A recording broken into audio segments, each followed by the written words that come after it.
स्वागत है आपका स्टूडेंट क्वेस्ट में। मैं बीके मौर्य प्रस्तुत हुआ हूँ एक नए वीडियो के साथ।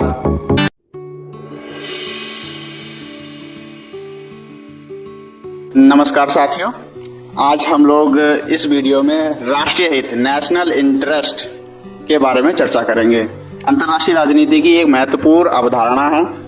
अंतर्राष्ट्रीय राजनीति में आपने ये शब्द अक्सर सुना होगा, राष्ट्रीय हित, राष्ट्रीय हित। असल में राष्ट्रीय हित की जो अवधारणा है वो आधुनिक राष्ट्र राज्य के उदय के साथ ही इसका उदय होता है, क्योंकि आधुनिक युग से पहले के युग में अगर हम जाएं, मध्यकाल या फिर उससे पुराने युग में, प्राचीन काल में जाएं, तो वहां पर राजतंत्र हुआ करता था। राजतंत्र में राष्ट्र नाम का कोई कंसेप्ट नहीं था, इसलिए राष्ट्रीय था नहीं, राजतंत्र था। तो राजाओं की इच्छा ही सर्वेसर्वा हुआ करती थी, और राजाओं की इच्छा सर्वेसर्वा होने के नाते जो उनके जो राजवंश था उनके हितों को महत्वपूर्ण स्थान दिया गया था, ना कि राष्ट्रीय हित को। तो राजवंश का जो हित था वही राष्ट्रीय हित के रूप में माना जाता था उस समय। लेकिन प्रॉपर जो राष्ट्रीय हित का अवधारणा है वो आधुनिक राष्ट्र राज्य का जो उदय हुआ उसके साथ ही राष्ट्रीय हित की अवधारणा विकसित हुई। अब राष्ट्रीय हित है क्या?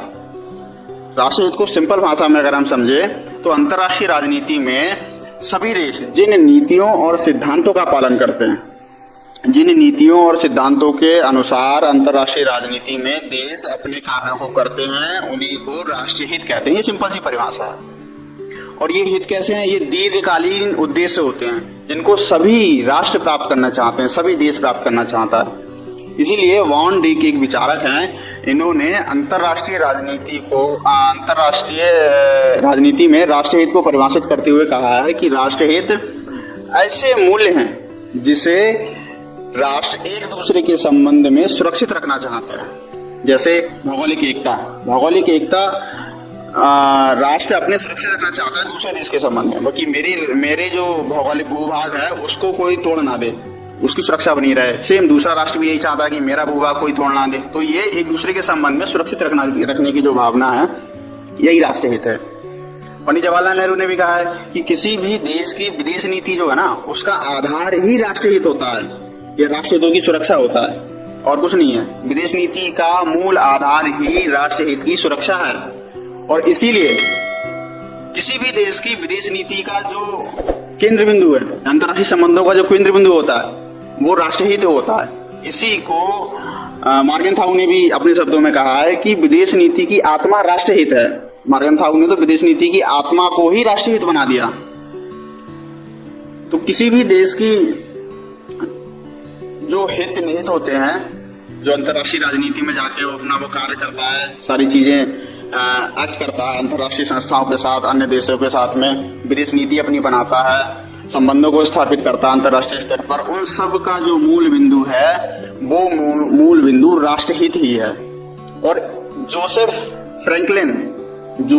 फ्रैंकल एक विचारक हैं, इन्होंने कहा, इनकी एक पुस्तक है नेशनल इंटरेस्ट, पुस्तक का नाम ही नेशनल इंटरेस्ट है। इन्होंने राष्ट्रीय हित को व्याख्या दी है, उसमें कहा है कि राष्ट्र की आकांक्षाओं, विदेश नीति का क्रियात्मक, व्याख्यात्मक तथा विवादों का निस्तारण करने वाले जो तत्व हैं वही राष्ट्रीय हित हैं।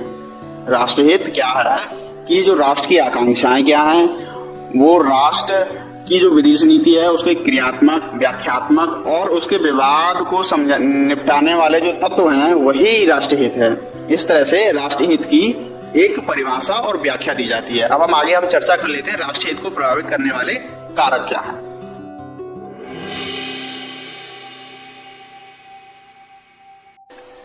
सबसे पहला कारक है शासन प्रणाली। मतलब किसी देश की शासन व्यवस्था कैसी है, वो लोकतांत्रिक है या गैर लोकतांत्रिक है या राजतंत्र है, या फिर हम कहें किस तरह की शासन प्रणाली। लोकतांत्रिक शासन प्रणाली है तो उसके हित अलग तरह से होंगे, अगर गैर लोकतांत्रिक शासन प्रणाली है तो उसके हित अलग तरह से होंगे। लोकतांत्रिक शासन प्रणाली में लोगों की सहभागिता होती है, तो आक्रामक नहीं बल्कि एक सौम्य शांत विचार के साथ वो अपनी राष्ट्रीय हित को निर्धारित करेंगे। और गैर लोकतांत्रिक में, जैसे कि चीन को हम देख लेते, गैर लोकतांत्रिक है तो वहां पर राष्ट्रीय हित आक्रामक हो जाते हैं, वहां पर किसी दूसरे देश की संप्रभुता को भी वो ध्यान नहीं रखते, एकदम आक्रामक हो जाते हैं।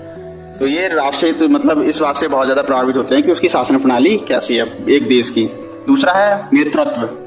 उस देश में नेतृत्व करने वाला व्यक्ति कैसा है, उसका व्यक्तित्व कैसा है, वो अपने देश में कितना मान्य नेता है, उसकी एक्सेप्टेबिलिटी कितनी है, उसको लोग कितना पसंद करते हैं, राष्ट्रीय स्तर पे उसको कितना पसंद करते हैं, अंतर्राष्ट्रीय स्तर पे उसको कितना पसंद करते हैं, उसके विचार कैसे हैं व्यक्ति के, वो क्या चाहता है, उसके अनुसार भी बहुत ज्यादा राष्ट्रीय हितों का निर्धारण होता है।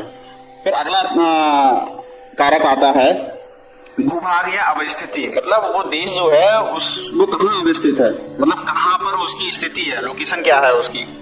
वो पैसिफिक में है, इंडो पैसिफिक एरिया में है, मतलब ये एशिया वाले एरिया में है, समुद्र के किनारे वाला उसका क्षेत्र है, या चारों तरफ जमीन से घिरा हुआ है जैसे नेपाल, उसके हित अलग तरह से होंगे। जैसे भारत है, उसको समुद्र एरिया मिला हुआ है, उसके हित अलग तरह से होंगे।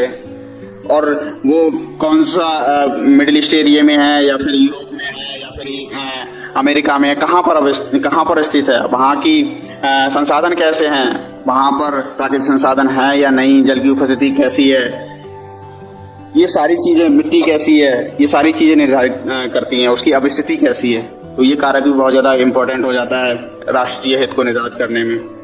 दूसरा अगला आता है हमारा परंपरा या विचारधारा, मतलब वो देश किस तरह की परंपराओं से निर्मित हुआ, उसकी विचारधारा क्या है, वो मार्क्सवादी विचारधारा है, साम्यवादी विचारधारा का है, या फिर उदारवादी विचारधारा का है। उदारवादी विचारधारा का है तो वो शांति की बात करेगा, साम्यवादी विचारधारा का है तो वो समानता की बात करेगा, समानता लाने के लिए वो कुछ भी करने के लिए तैयार हो जाएगा। उदारवादी विचारधारा का मूल उद्देश्य सुंदरता के लिए वो एकदम रहते हैं, इसलिए उदारवादी पूंजीवादी अर्थव्यवस्था को अपनाते हैं, मार्क्सवादी व्यवस्था को नहीं अपनाते। तो इसलिए उनकी जैसी विचारधारा होगी, जैसी परंपरा होगी, उनके अनुसार उनके राष्ट्रीय हित भी अलग होंगे। अगला कारक आता है हमारा तकनीकी या आर्थिक विकास। उस देश में तकनीकी रूप से कितना विकास किया है, उसके पास टेक्नोलॉजी किस स्तर की है। अगर टेक्नोलॉजी उच्च स्तर की है तो उसके राष्ट्रीय हित मजबूत होते हैं, अलग तरह से निर्धारित होते हैं। अगर टेक्नोलॉजी ना के बराबर है तो उसके राष्ट्रीय हित अलग तरह से निर्धारित होते हैं। तो टेक्नोलॉजी का भी राष्ट्रीय हित पे बहुत महत्वपूर्ण प्रभाव पड़ता है।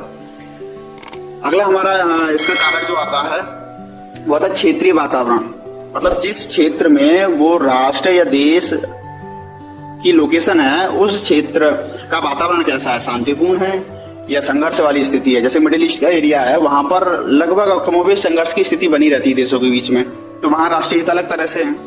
और वहीं अगर यूरोप वाले एरिया में चले जाओ तो वहाँ यूरोपीय यूनियन के थ्रू एक शांति का वातावरण है, तो वहाँ राष्ट्रीय हित अलग तरह से है, लोगों में संघर्ष बहुत कम है।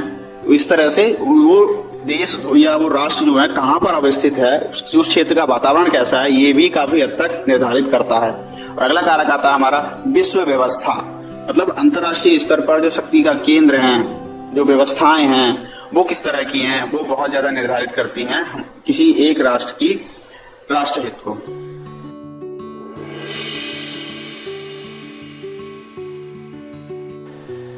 अब हम चर्चा कर लेते हैं राष्ट्रीय हित की वृद्धि, अभिवृद्धि कैसे की जाए, कैसे अधिक से अधिक राष्ट्रीय हित को बढ़ाया जा सकता है, इसके क्या साधन हैं, कौन से ऐसे मीन्स हैं जिनके माध्यम से हम राष्ट्रीय हित को अधिक से अधिक बढ़ा सकते हैं, राष्ट्रीय हित को अपना अच्छा बना सकते हैं, अपने फेवर में कर सकते हैं, अपनी जो बातों को है, अपने जो विचार हैं, हमारे जो हित जिन जिन चीजों में है, उनको हम अधिक से अधिक बढ़ा कैसे सकते हैं।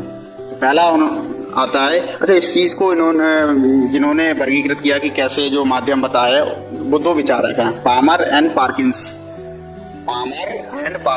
इन्होंने कई सारे पॉइंट्स दिए जिनके माध्यम से हम राष्ट्रीय हित की अभिवृद्धि कर सकते हैं, जिनमें उन्होंने पहला बताया कूटनीति मतलब डिप्लोमेसी, मतलब बातचीत के माध्यम से। जैसे कहीं पर भी संघर्ष उत्पन्न होता है, कहीं पर भी राष्ट्रीय हितों में टकराव होता है, तो दो देशों के बीच में कूटनीति के माध्यम से अपने राष्ट्रीय हितों की सुरक्षा की जा सकती है, अपने राष्ट्रीय हितों को बढ़ाया जा सकता है।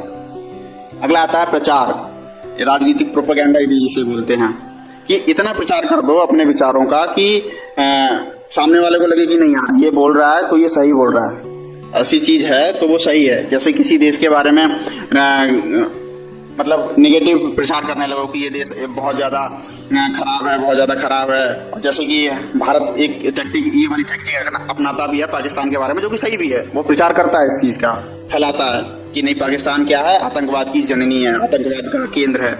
तो ये भारत ने प्रचार किया है, तो वो भारत का हित भी उससे जुड़ा हुआ है, तो तभी भारत ने प्रचार किया किसी देश के बारे में हम कैसा प्रचार कर रहे हैं? हम अपने राष्ट्रीय हित के अनुसार किसी देश के बारे में प्रचार करते हैं, अपनी नीतियों को आगे बढ़ाने का काम करते हैं, तो वो उसमें आ जाता है प्रचार का। अगला है आर्थिक साधन, मतलब वो देश आर्थिक रूप से कितना मजबूत है। आर्थिक रूप से जितना मजबूत देश होगा वो अपने राष्ट्रीय हित को उतना ज्यादा वृद्धि कर पाएगा, मतलब उसकी बात को, उसके हितों को उतना ही महत्व दिया जाएगा कि नहीं ये बंदा कह रहा है, मतलब ये राष्ट्र कह रहा है। अगर राष्ट्र को एक व्यक्ति के रूप में देखें, जैसे हम समाज में भी देखते हैं, अगर जिसके हमारे आस पड़ोस मोहल्ले में जो व्यक्ति जितना धनवान होता है, जिसके पास जितनी धन संपत्ति होती है, उसकी बात को उतना ही महत्व दिया जाता है। और वो कहता है कि नहीं कि मेरा ये काम होगा तो ये अच्छा है मेरे लिए, तो लोग उसकी बातों को तवज्जो देते हैं, मानते भी हैं कि नहीं हाँ साहब ये काम होना चाहिए। तो ऐसे ही राष्ट्र में भी है, जो जितना आर्थिक संसाधन जिसके पास होगा, जो जितना समृद्ध होगा, उसके राष्ट्रीय हित उतने ही अधिक प्रबल और सशक्त होंगे, और वो उतने ही अपने राष्ट्रीय हितों को पूरा करने में सक्षम भी होगा। अगला है साम्राज्यवाद या उपनिवेशवाद।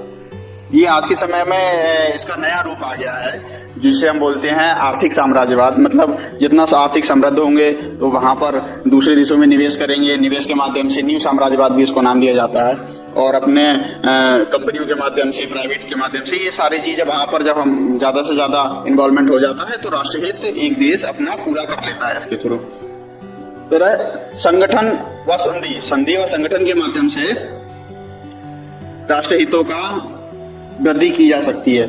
जैसे आजकल काफी ज्यादा चर्चा में रहता है कि मुक्त व्यापार संधियां, किसी दो देश आपस में मुक्त व्यापार समझौता करते हैं, या कुछ क्षेत्रीय संगठन बना लिया जाता है, जैसे आसियान है, यूरोपीय यूनियन है। ये कॉमन है, मतलब उनके अनुसार बनाया गया ये संगठन बनाए गए, ये संधियां की जाती हैं जिससे राष्ट्रीय हितों की वृद्धि की जा सके। राष्ट्र अपने हितों को ध्यान में रखते हुए ये सारी संधियां करता है। और अंतिम रास्ता है युद्ध। मतलब अगर राष्ट्रीय हित इतने ज्यादा प्रभावित हो रहे हैं कि उनकी सुरक्षा की नहीं जा सकती किसी भी तरह से, तो अंतिम रास्ता बचता है युद्ध का, संघर्ष का, दंड का। ये रास्ते बचते हैं राष्ट्र, अंतिम रास्ता है युद्ध का। युद्ध के माध्यम से हम अपने राष्ट्रीय हित को बढ़ा सकते हैं, सुरक्षित कर सकते हैं। इस तरह से आज की वीडियो में इतना ही। धन्यवाद। अब राष्ट्रीय हित के जो प्रकार हैं उनकी चर्चा हम अगली वीडियो में करेंगे। वीडियो देखने के लिए धन्यवाद। आप सभी लोग हमारे चैनल को लाइक करें, शेयर करें, सब्सक्राइब करें, और हमारी वेबसाइट भी है gsmantra.in, उसको भी एक बार विजिट करें।